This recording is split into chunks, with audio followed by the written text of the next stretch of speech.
तो ये इमीडिएटली अपनी गलती मानिए, इस ब्लंडर को जो आपने किया है को रोल बैक कीजिए, अदरवाइज हम सड़कों पे आएंगे की डिमांड और जो इसमें इन्वॉल्व है उनके साथ सख्त से सख्त कार्रवाई होनी चाहिए। सर, टीडीपी और बीजेपी की सरकार द्वारा लाया गया जो ये आउटसोर्सिंग का है, क्या करेंगे? कंसेप्ट की बात छोड़े, पहले सबसे पहले नेशनल आउटसोर्सिंग आपकी सरकार जो भी अभी आपके सामने जिन भी एडवर्टाइजमेंट्स की बात की है, जब भी अगर आप पुरानी बात करते हैं मुझे बताइए कि जो इंक्वायरी है ये किस कॉन्स्टिट्यूएंसी में कितनी पोस्टें दी गई हैं, क्योंकि हम अच्छी तरह से जानते हैं। पाया गया है कि मेरे को इतने और तुम्हें इतने, जो एज पर हमारे पास इंफॉर्मेशन है। ये बंदरबाट क्यों की गई इन सब चीज है, तो उसके अंदर क्या कभी ऐसी बंदरबाट की गई किसी चीज के लिए?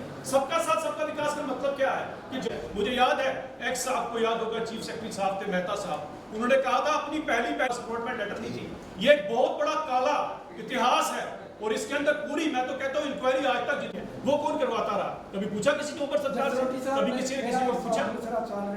इसके ऊपर संज्ञान नहीं है। संधू साहब जिस रहे हैं उसके लिए मैंने श्रीनगर से प्रेस कॉन्फ्रेंस की थी। मेरे देखिए, बड़ा अफसोस है कि आज लगभग 2 वर्ष से भी ज़्यादा हो रहे हैं इस नेशनल कॉन्फ्रेंस की उमर अब्दुल्ला की सदारत में जम्मू कश्मीर यूटी की सरकार को, लेकिन जो इन्होंने वादे अपने मंशूर में किए, जो इन्होंने अपनी असर्शंस लेफ्टिनेंट गवर्नर के पहले एड्रेस में अगर हम पढ़ें तो उस पूरे के पूरे लेफ्टिनेंट गवर्नर एड्रेस से एक पेज तो क्या, एक पैरा तो क्या, एक लाइन भी अभी तक पब्लिकली पूरी नहीं कर पाए हैं। मैं समझता हूँ इन्होंने मुफ्त बिजली देना गरीबों के लिए कहा था, अभी तक कुछ नहीं किया।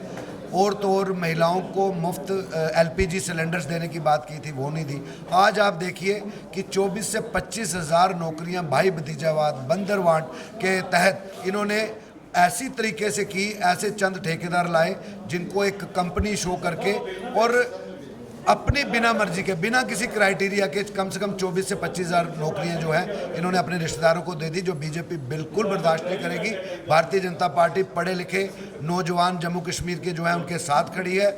इस पॉलिसी को उमर अब्दुल्ला को रोल बैक करना पड़ेगा, नहीं करेंगे तो भारतीय जनता पार्टी इसमें सीबीआई की मांग करती है। और यही नहीं, हमने यहाँ तक बताया कि हमें जरा क्लियर किया जाए, ये जो आपने बैकडोर अपॉइंटमेंट की है, इस बैकडोर अपॉइंटमेंट का कॉन्स्टिट्यूएंसी वाइज क्या डाटा है, किस किस नेता ने कितनी बंदरबाट के अंदर अपना शेयर लिया है। और हमने ये भी डिमांड की कि यहाँ पर इसके ऊपर सीबीआई इंक्वायरी होनी चाहिए। और उसमें एक स्टेप जो ऐड किया गया वो ये कि आज तक जितनी भी अपॉइंटमेंट जम्मू कश्मीर के अंदर हुई है, क्योंकि ये बड़ा गंभीर विषय है, अगर पाकिस्तान ट्रेंड टेररिस्ट भी यहाँ पर अपॉइंट हुए, नौकरियां की हैं, या वो लोग जो गल्फ में 5-5, 10-10 साल नौकरियां कर वहां से भी पैसा कमा कर रहे हैं और मेरे यहाँ के होनहार लोगों का भी हक उन्होंने खाया, वहां के पैसे भी लिए और सरकार का पैसा भी लिया, इसकी भी पूरी इंक्वायरी होनी चाहिए। हम एक एक चीज की इंक्वायरी चाहते हैं और सीबीआई इंक्वायरी की इसलिए भारतीय जनता पार्टी डिमांड कर रही है ताकि मेरे जम्मू कश्मीर के युवाओं के मुस्तकबिल के साथ कोई ना खेले।